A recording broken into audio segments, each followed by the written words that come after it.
ഇപ്പോഴത്തെ ഒരു ഫാഷനാണോ വിവരമില്ലായ്മയാണോ ബോധമില്ലായ്മയാണോ എന്ന് അറിഞ്ഞൂടാ. എല്ലാവർക്കും പഴമയിലേക്ക് പോകണം എന്ന് ആഗ്രഹിക്കുന്നവർ ആധുനിക സൗകര്യങ്ങളൊക്കെ ഉപേക്ഷിച്ചിട്ട് വേണം പോകാൻ. പണ്ട് നമുക്ക് ഇതൊന്നും ഉണ്ടായിരുന്നില്ല. ടി വി ഉണ്ടായിരുന്നില്ല, കറണ്ട് ഉണ്ടായിരുന്നില്ല, വാഹനം ഉണ്ടായിരുന്നില്ല, മൊബൈൽ ഉണ്ടായിരുന്നില്ല. ഇങ്ങനെ നമ്മൾ ആദ്യം ഉപയോഗിക്കുന്ന ഒരു സാധനങ്ങളും നമുക്കുണ്ടായിരുന്നില്ല. പണ്ട് വസ്ത്രം ഉണ്ടായിരുന്നില്ല. ഞങ്ങളെ പോലുള്ളവർക്കൊരു സുവർണ കാലഘട്ടമായിരുന്നു അത്. വസ്ത്രമില്ലായ്മയുള്ളത് എന്താണെന്ന് വെച്ചാൽ അലക്കണ്ട, തേക്കണ്ട, തയ്പ്പിക്കണ്ട, കുട്ടികളുടെ യൂണിഫോം തേക്കണ്ട, ഇതൊന്നും നമുക്ക് ചെയ്യേണ്ട ആവശ്യമില്ല. സ്ത്രീ പുരുഷ സമത്വം. ഒളിക്യാമറയില്ല, ഒളിഞ്ഞോട്ടത്തിൻ്റെ ആവശ്യമില്ല കേട്ടോ അപ്പോൾ അവിടെ. ഇനിയിപ്പോൾ പ്രധാനപ്പെട്ട ഒരു കാര്യം, ചെരുപ്പ് അവിടെ ഉണ്ടായിരുന്നില്ല. ഈ ചെരുപ്പില്ലാണ്ട് അന്നത്തെ ആൾക്കാരൊക്കെ എങ്ങനെയാണ് നടക്കാൻ കയറി. ഇപ്പം നമുക്ക് ഒരു അടി മുന്നോട്ട് വയ്ക്കാൻ പറ്റില്ല ചെരുപ്പില്ലാണ്ട്, അല്ലേ? ഓടും കുതിര, ചാടും കുതിര, വെള്ളം കണ്ടാൽ നിൽക്കും കുതിര എന്നൊക്കെ പറയുമ്പോൾ നമ്മൾ ചെരുപ്പ് എന്നൊക്കെ ഉത്തരം പറയുന്ന കാലമൊക്കെ പണ്ടായിരുന്നു. ഇപ്പം ഏത് വെള്ളത്തിലും ചെളിയിലും മലയിലും കുന്നിലൊക്കെ കയറി നടക്കാവുന്ന ചെരുപ്പ് നമുക്കുണ്ട്.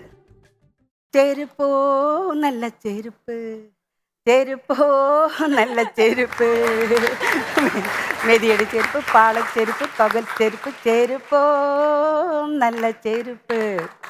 പ്ലാസ്റ്റിക് ചെരുപ്പ്, റബ്ബർ ചെരുപ്പ്, വെള്ളിച്ചെരുപ്പ്, സ്വർണ്ണച്ചെരുപ്പ്, വാദത്തിനും വേദനയ്ക്കും ഇടാവുന്ന ചെരുപ്പ്, ഭാര്യയ്ക്കും ഭർത്താവിനും വലിച്ചെറിയാവുന്ന ചെരുപ്പുകൾ, കുടിയന്മാർക്കിടാവുന്ന ഒറ്റ ചെരുപ്പ് വരെയുണ്ട്. ഈ ഇണയെ നഷ്ടപ്പെട്ടാൽ ജീവിക്കാൻ പറ്റാത്ത വസ്തു ചെരുപ്പാണെന്ന് പറയും. പക്ഷെ അത് ഉയർത്തെഴുന്നേൽക്കും. ആരിലൂടെ? കുടിയന്മാരിലൂടെ ഉയർത്തെഴുന്നേൽക്കും. പൂവാലന്മാരുടെ പേടി സ്വപ്നം, യുവതികളുടെ രക്ഷാമാർഗം. ഈ ചെരുപ്പൊക്കെ കാണുമ്പോൾ നമുക്ക് ചില കളിപ്പാട്ടത്തിൻ്റെ രൂപമാണ്. നിങ്ങൾ ശ്രദ്ധിച്ചിട്ടില്ലേ? ഓട്ടോറിക്ഷയുടെ ഷേപ്പിലുള്ള ചെരുപ്പുണ്ട്, റോക്കറ്റിൻ്റെ ഷേപ്പിലുള്ള ചെരുപ്പുണ്ട്, കാറിൻ്റെ ഷേപ്പിലുള്ള ചെരുപ്പുണ്ട്. അങ്ങനെ ചെരുപ്പുകൾ പലവിധ.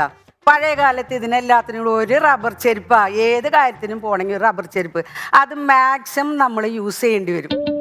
തേഞ്ഞ് ബ്ലേഡ് പരുവത്തിലായാലും അവിടെ ഒരു ചിത്രം രൂപപ്പെട്ടാലും നമ്മൾ ഉപേക്ഷിക്കില്ല. വാറ് പൊട്ടിയാലും ചാക്ക് ചരടുകൊണ്ട് കെട്ടി, സൂചി കൊണ്ടൊക്കെ, മുട്ട് സൂചി കൊണ്ടൊക്കെ തറച്ച് കെട്ടിയിരുന്ന കാലമൊക്കെ കിട്ടാം. എല്ലാവർക്കും അത് ഓർമ്മയുണ്ടാവും. ആ കാലമൊക്കെ അന്നൊക്കെ അങ്ങനെയാണ്.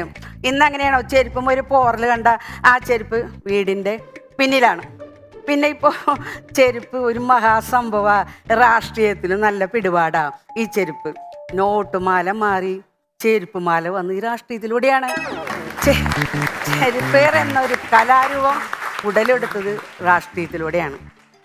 ഒരു വീടിൻ്റെ ഗേറ്റ് ഇങ്ങോട്ട് തുറന്ന് ചെന്നാൽ അവിടെ ഒരു സംസ്ഥാന സമ്മേളനം നടക്കണമെന്ന് നമുക്ക് തോന്നും. അത്രയധികം ചെരുപ്പുണ്ട്. വീട്ടിൽ 2-3 പേരേ ഉള്ളൂ.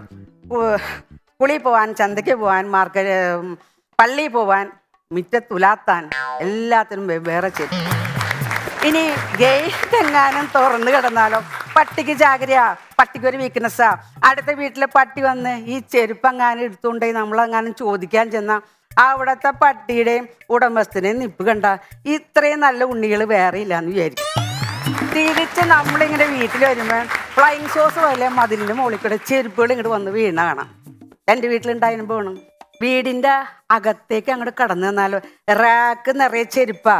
മുണ്ട് ഷർട്ടിനും, ജുബയ്ക്ക് മുണ്ടിനും, പാൻറ്റിനും ഷർട്ടിനും, ജീൻസിനും ഷർട്ടിനും, അങ്ങനെ വിവിധങ്ങളായ ചെരുപ്പുകൾ. പെണ്ണുങ്ങളുടെ റാക്കിലാണെങ്കിൽ എന്തോ ഒരു മഴവില്ലിൻ്റെ കളർ പോലെ നിലന്തല്ലി മുതൽ 6 ഇഞ്ചിൻ്റെ ഹീല് വരെയുള്ള ചെരുപ്പ് കാണാം. ഏതോ ഒരു വലിയ ബിൽഡിങ്ങാണ് ആ റാക്കും ഇരിക്കണേന്നുള്ളൊരു തോന്നൽ. ഇനി വീടിൻ്റെ അകത്തേക്ക് അങ്ങോട്ട് കടന്നാലും നമുക്ക് അകത്തിടാൻ ചെരുപ്പ് വേണ്ടേ? അത് വേണം, ഇല്ലേ? ഇനി ബെഡ്റൂമിൽ നിന്ന് ബാത്റൂമിലേക്ക് പോകണം, ചെരുപ്പ് വേണം, അത് വേണ്ടേ? ഈ ഊണുമുറിയിൽ നിന്ന് അടുക്കളയിലേക്ക് കിടക്കാനും ചെരുപ്പ് വേണം. ഈ ബാത്റൂമിൽ ഇടുന്ന ചെരുപ്പ് ഏത് ചെറിയവൻ്റെ വീട്ടിലായാലും ഏത് വലിയ പ്രസിഡൻ്റെ വീട്ടിലായാലും ഒരേ കളറാണ് ചെരുപ്പ്, ഒരേ കളറാണ്. പിന്നെ ഈ ചെരുപ്പ് കൊണ്ടുള്ള പ്രധാന ഉപയോഗം എന്ന് വെച്ച് കഴിഞ്ഞാൽ പാറ്റേനെ കൊല്ലാൻ സൂപ്പറാ. ഈ പാറ്റേനെ കൊല്ലാനായിട്ട് നമ്മൾ എന്തോ ഒരു സ്പ്രേ ഒക്കെ ഇറങ്ങിയിട്ടുണ്ടെന്ന് പറഞ്ഞു. പാറ്റ വരുമ്പോൾ നമ്മൾ സ്പ്രേ അങ്ങോട്ട് അടിച്ചു കൊടുത്താൽ മതി, പാറ്റ അങ്ങ് ചാവും എന്നാണ് പറയണേ. ഈ പാറ്റ വരുമ്പോൾ സ്പ്രേ നമ്മുടെ കയ്യിൽ വേണമല്ലോ. സ്പ്രേ നമ്മുടെ കയ്യിലുണ്ടാവുമ്പോൾ പാറ്റ വരണമല്ലോ. അപ്പം പാറ്റയും തമ്മിലുള്ള അന്തർധാര നിലനിൽക്കാത്തോടത്തോളം കാലം അത് വർക്കൗട്ടാവില്ല. പിന്നെ ചൂല് വേണം. ചൂല് വേണമെങ്കിൽ അത് ഈർക്കിളി ചൂല് വേണം. അത് പറ്റും. ഈർക്കിളി ചൂല് പറ്റില്ല.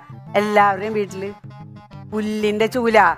പുല്ലിന്റെ ചൂലുകൊണ്ട് പാറ്റേനെ തല്ലിയ പാറ്റയ്ക്കൊരു കുളിരും തലോടലാ. പാറ്റ എന്തൊരു സുഖം എന്ന് പറഞ്ഞ പാറ്റ അങ്ങോട്ട് ഓടുമ്പോ നമ്മൾ ചെരുപ്പെടുത്ത് അങ്ങോട്ട് പ്രയോഗിക്കുക. ഒന്നോ രണ്ടോ എന്ന് നമ്മളെ ഓടിക്കെങ്കിലും അതവിടെ അങ്ങോട്ട് വർക്കൗട്ടാകും. ഈ പാറ്റ എന്ന് പറഞ്ഞ സംഭവം ഈ വംശനാശ ഭീഷണി നേരിടാത്ത കുറേ ജീവികൾ രണ്ടെണ്ണമാണ് പാറ്റയും പല്ലിയും. എത്ര കൊന്നാലും അതങ്ങോട്ട് വർദ്ധിച്ചങ്ങോട്ട് വരും. സത്യം.